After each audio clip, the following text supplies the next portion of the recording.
교재 68페이지입니다. 다니엘이 본 본문의 환상에서는 바사가 헬라의 한 능력 있는 왕 알렉산더 대왕에 의해서 멸망당하고 그 헬라 역시 멸망하게 될 것을 계시하고 있습니다. 특별히 헬라 제국이 분열된 이후에 분열된 제국 간의 피비린내 나는 전쟁이 있을 것을 예언하고 있습니다. 또 셀류커스 왕조의 7번째 왕인 안티오쿠스 에피파네스의 등극과 그의 간악한 성품, 그리고 어떻게 사람들을 핍박할 것인지를 예언하고 있으며 유대교를 향한 핍박과 성전 모독 사건, 그리고 그로 인한 유대의 항거의 내용이 기록되어 있습니다. 그러나 그런 박해자들도 결국 멸망당함을 예언하고 있습니다. 이러한 모든 예언은 성취되었습니다. 결국 인류의 역사는 하나님의 주권에 의하여 움직이고 있음을 다시 한번 깨닫게 됩니다. 10장부터 이어진 그 세 번째 환상이 오늘 본문에도 계속되고 있습니다. 그러니까 어제 읽은 10장 말씀에서 쭉 연결되는, 아마 오늘 읽으면서 참 무슨 내용인지 갈피가 안 잡힌다, 이거 어렵다, 이런 생각을 하셨을 텐데요. 이게 이제 지금 다니엘은 기원전 6세기 사람이고 6세기 이후에 세계사가 어떻게 펼쳐질지를 하나님께서 환상으로 보여주신 내용을 기술한 겁니다. 그러니까 실제로 이 내용 그대로 역사가 이루어집니다. 그러니까 다니엘이 아주 대단한 예언의 말씀, 예언서라고 볼 수 있는 거죠. 어려운데 한번 잠깐 짚어가면서 한번 생각해 보겠습니다. 우선 큰 구조를 여러분이 잡으셔야 되는데, 다니엘이 포로로 잡혀간 나라, 그 나라가 어느 나라입니까? 처음에 바벨론입니다. 바벨론. 한번 따라해 보시죠. 바벨론. 바벨론 다음이 메대입니다. 메대. 따라합니다. 메대, 바사, 헬라, 이렇게 됩니다. 역사가. 그러니까 기원전 587년 6년에 바벨론에게 남유다가 망하고 그 망해가면서 포로로 잡혀갔죠. 그러니까 바벨론으로 포로로 잡혀갔다가 다니엘이 바벨론이 메대로 넘어가고 메대가 빨리 페르시아 바사에게 망합니다. 그러니까 바사가 헬라 제국에 망하는 거죠.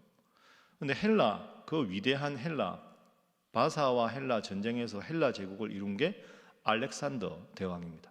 근데 알렉산더 대왕이 죽은 다음에 그 큰 헬라 제국이 4개로 분열이 됩니다. 그 분열되는 과정에서 옥신각신 하다가 아주 극심하게 기독교를 박해하는 사람이 왕으로 나옵니다. 그 사람이 오늘 방금 교재에 읽었던 안티오쿠스 에피파네스라는 사람입니다. 이게 적 그리스도의 환상입니다. 가장 극심하게 하나님 믿는 사람들을 방해했던, 그 사람도 결국 망하게 된다 하는 이런 큰 내용을 오늘 본문에서 다루고 있습니다. 일단은 내용을 좀 알아두셔야 되니까요, 저하고 한 절 한 절 한번 짚어보고 교훈을 한번 생각해 보겠습니다. 자, 먼저 어제 읽은 10장 한번 보시죠. 10장에 보면 바사 왕 고레스 제3년에 벨드사살에게 환상이 일어났다. 다니엘에게. 이때가 기원전 536년입니다. 그러니까 기원전 536년에 그 이후로 펼쳐질 환상을 다니엘이 받았다 하는 거죠. 자, 환상을 어디서 받았느냐? 10장 4절. 내가 히데겔 강가에서 하나님께서 환상을 보여주셨다. 그러니까 히데겔 환상이라고 할 수 있습니다. 자, 그 내용을 한번 보면 중간중간 보겠습니다. 10장 20절 가보시죠. 10장 20절. 그가 이르되 내가 어찌하여 내게 왔는지 내가 아느냐? 이제 내가 돌아가서 바사 군주와 싸우려니와 내가 나간 후에는 헬라의 군주가 이를 것이라. 바사와 헬라가 나오죠. 바벨론이 메대에게, 메대가 바사에게, 바사 다음에 어디라고요? 헬라. 이렇게 역사가 펼쳐지는 걸 이야기합니다. 그럼 이제 11장은 헬라에 대한 내용이겠죠. 헬라 제국. 그러니까 바벨론, 메대, 바사, 그까지 10장에서 이야기하고 헬라 제국에 대한 예언이 11장 3절. 자, 헬라 제국의 3절 한번 읽어봅니다. 시작.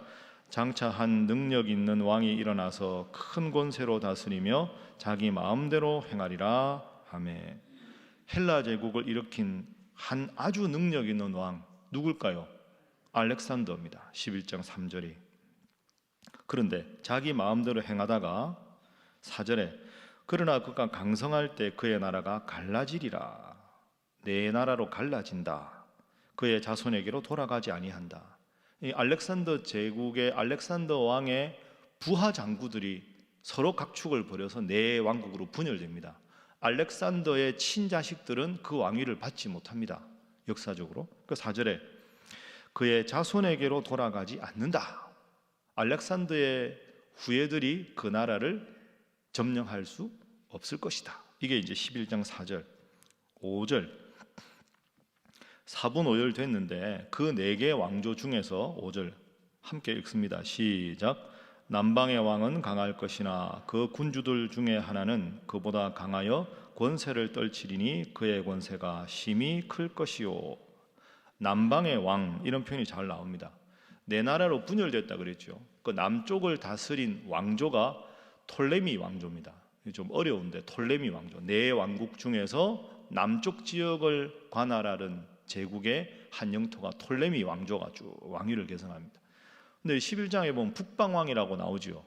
자, 7절 보면 그러나 그 공주의 본족 속에서 난 중에 한 사람이 왕위를 이어 권세를 받아 북방왕의 군대를 치러. 그러니까 남방왕과 북방왕의 전투가 계속 있는 걸 이야기합니다. 이 북방왕은 그 셀류커스 왕조입니다.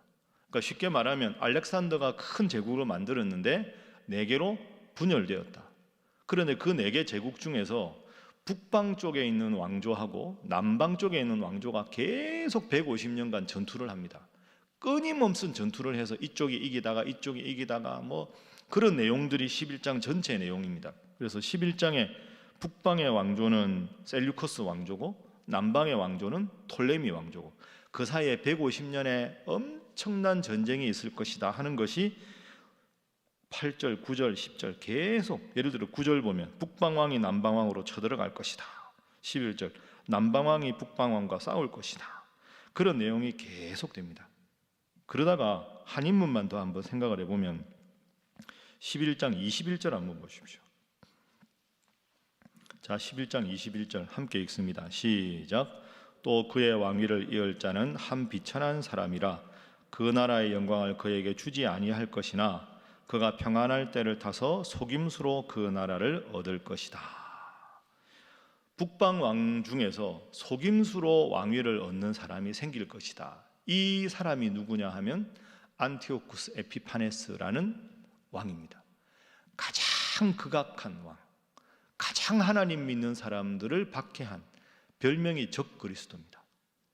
예수님 믿는 사람들을 제일 박해하는 일이 생길 것이다. 북방 왕조 중에서 이 사람이 기원전 2세기 때 사람이거든요. 그러니까 지금 다니엘은 537년 6년 이 여간에 히데겔 강가에서 기도하다가 하나님이 앞으로 역사를 쫙 펼쳐지는 걸 보여주시는 거죠. 그러면 이 안티오쿠스 에피파네스가 21절부터 45절까지 극심한 박해를 계속하고 그 사이에 항전이 일어날 것이다. 결과가 어떻게 되느냐? 맨 마지막 45절 보십시오. 안티오쿠스 에피파네스가 아무리 하나님 믿는 자들을 방해해도 45절 함께 읽습니다. 시작. 그가 장막 궁전을 바다와 영화롭고 거룩한 산 사이에 세울 것이나 그의 종말이 이르니 도와줄 자가 없으리라. 아멘. 아무리 박해해도 역사의 최종적인 주관자가 누구십니까? 하나님이시다. 하나님이 그를 반드시 치실 것이다. 그래서 그를 도와줄 자가 없을 것이다. 그러니까 지금 다니엘서의 전체적인 것은 역사가 아무리 변하고 제국이 아무리 급변해도 결국은 하나님께서 성도들을 보호하시고 하나님 믿는 자들을 박해하는 적그리스도는 반드시 하나님이 치신다. 이게 11장까지의 전체적인 내용. 내일 12장은 결론 이렇게 되겠습니다. 자, 이제 간단하게 세 가지 교훈을 한번 살펴보겠습니다. 첫 번째 오늘 기도 제목은 기도의 파수꾼이 되게 하소서 하는 것입니다. 기도의 파수꾼이 되게 하소서. 제가 오늘 이 환상이 10장부터 연결된다고 말씀드렸죠. 다시 10장 1절, 2절, 3절로 한번 넘어가 보시면 이 다니엘이 환상을 받는 곳이 히데겔 강가죠. 히데겔 강가 4절에. 그런데 2절에 다니엘이 세일에 동안은 슬퍼하며 세일에 차기까지 좋은 떡 먹지 않고 고기와 포도주를 대지 않고 기도를 합니다. 왜 다니엘이 기도했을까? 평상시 기도하는 모습하고 다르잖아요. 금식하고 슬퍼하고 베옷을 입고. 이게 좀 복잡한데 간단하게 핵심을 말씀드리면 이 당시가 지금 기원전 536년인데 기원전 537년 그 전해에 바벨론, 메데, 바사에서 바사왕 고레스가 뭘 합니까? 포로들 돌려보내거든요. 바벨론에서 잡혀있던 사람들을 야 이제 돌아가라. 그래서 그 지금 다니엘이 기도하던 그 작년 기원전 537년에 1차로 5만 명이 바사왕 고레스의 은혜를 입어서 예루살렘으로 돌아갑니다. 포로 끝내고. 다니엘은 너무너무 기쁜 거죠. 자기는 바사왕의 신하인데 자기 동족들이 5만 명이 돌아가니까 야 앞으로 계속 돌아가겠구나. 근데 문제는 예루살렘에 돌아가 보니까 그 사이에 예루살렘에 사마리아에서 내려온 사람들이 우상을 숭배하고 있었습니다. 그러니까 처음에 스룹바벨하고 이제 5만 명을 데리고 가서 예루살렘에서 성전도 짓고 이제 하나님 잘 섬기겠다고 성전을 짓는데 그 예루살렘에 살고 있었던 수십 년간 사마리아 사람들이 우상 숭배를 하면서 성전 짓는 걸 계속 회방을 하고 딴지를 거는 겁니다.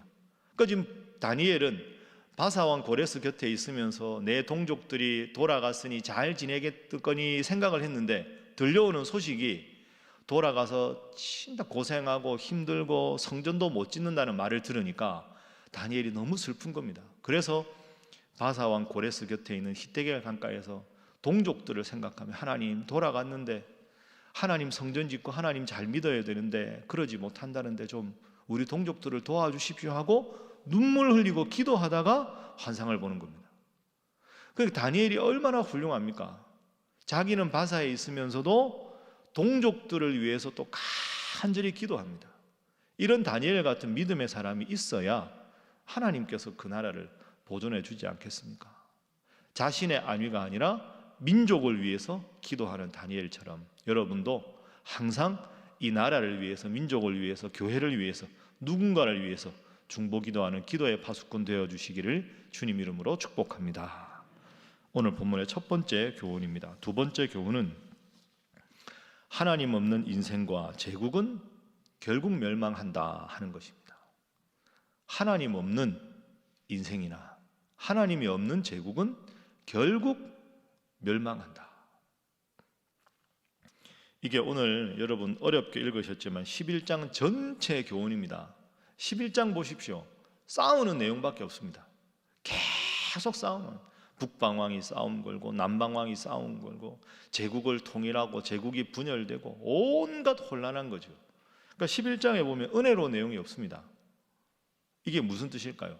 하나님이 없이 아무리 영토가 넓어도, 개인적으로 말하면 하나님 없이 아무리 내 인생이 내가 많은 것을 가졌다 해도 그 결국은 결국 전쟁이요, 파멸이요, 망하는 길이다. 오늘 본문 11장의 전체 교훈입니다. 아무것도 없어도 하나님을 얻으면 다 얻은 것이고 아무리 많아도 하나님을 잃어버리면 결국 인생은 망하는 길이다. 45절 말씀에서 아무도 도와주는 사람이 없었더라. 이 교훈을 다시 생각하면서 항상 내가 하나님을 믿고 하나님이 내 마음 중심에 있으니 나는 모든 것을 아무것도 가지지 못한 자 같으나 가장 부유한 자라. 이 고백으로 살아가는 여러분 되시기를 주님 이름으로 축복합니다. 마지막 세 번째 교훈은 적그리스도는 반드시 망한다 하는 것입니다. 하나님 믿는 자를 회방하는 적그리스도, 엔타이크라이스트, 반그리스도, 하나님 믿는 일을 방해하고 예수님 믿는 일을 박해하는 자는 반드시 망한다. 자, 우리가 아까 읽은 45절 말씀 끝이 그렇지 않습니까? 안티오쿠스 에피파네스가 그렇게 극심하게 반대해도 그의 종말이 이르리니 도와줄 자가 없으리라. 여러분, 결국 죽음의 순간에 도와줄 자가 없습니다. 이곳저곳 끊임없이 전쟁을 벌이다가 전쟁을 하다가 너무너무 지쳤는데 곳곳에서 패전했다는 소식을 듣습니다. 안티오쿠스 에피파네스가. 그러다가 너무 지쳐서 기운 빠져서 그냥 그 자리에 좀 있다가 죽습니다. 죽을 힘을 다해서 인생을 살고 죽을 힘을 다해서 하나님을 배반했는데 하나님 믿는 자들을 박해했는데 결국은 마지막이 그의 종말이 이르리니 도와줄 자가 없으리라. 여러분, 이게 종말이면 인생 잘못 산 거 아닙니까? 우리가 아무리 달리기 해봐도 마지막 골인 지점에 먼저 들어오는 사람이 1등인 겁니다. 중간에 뭐 1등 했다, 3등 했다, 꼴찌 했다, 그거 중요하지 않습니다. 마지막 결승점에 누가 1등으로 들어왔느냐가 중요한 거죠. 왕이면 뭐합니까? 기세가 등등하면 뭐합니까? 수많은 재물을 가졌으면 뭐합니까? 말년에 그의 종말이 이르렀는데 도와줄 자가 하나도 없었다. 인생의 패망 아닙니까? 그러나 우리가 하나님을 잘 믿으면 우리의 마지막 가장 슬픈 그 순간이 우리가 천국에 입성하는 순간이 되고, 아, 저분처럼, 저 장로님, 집사님, 권사님처럼 나도 하나님 잘 믿어서 천국 소망으로 살아야 되겠다. 그 마지막 죽음의 순간까지 가장 가까이 있는 자손들에게, 가족들에게, 성도들에게 믿음의 선한 영향력을 끼쳐줄 수 있으면 그게 인생을 잘 산 것이지요. 대단한 권세를 가졌으나 적그리스도는 결국 망할 것이요, 가진 게 없는 자가 있으나 하나님을 믿은 자가 결국 승리하는 것이다. 지혜로운 자는 궁창의 빛과 같이 빛날 것이요, 많은 사람을 옳은 대로 돌아오게 한 자는 하나님 믿는 일, 하나님 믿는 믿음에 선한 영향력을 끼친 자에게는 별과 같이 영원토록 비치도록 하나님께서 해주시겠다. 이게 12장 마지막의 약속입니다. 여러분은 인생 잘 사는 분들인 줄로 믿습니다. 새벽에 하나님 앞에 나와 기도하는 사람, 제일 하나님을 사랑하는 사람, 하나님께서 복 주시는 인생, 지금까지 인생이 때로 힘들고 어려워도 마지막 인생의 가장 종착역에는 하나님 앞에 가장 복받은 인생으로 내가 인생 마감하리라.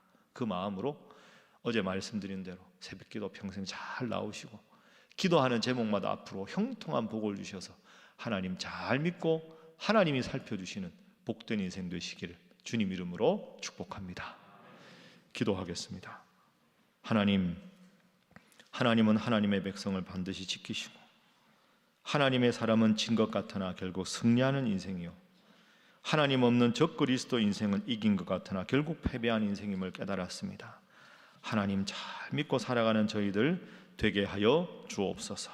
기도하시고 또 오늘 온라인으로 구역 모임이 있습니다. 은혜 가운데 잘 진행되도록 기도하시고 또 이번 주일에는 우리 항존직 은퇴 예식과 임직 예식이 있습니다.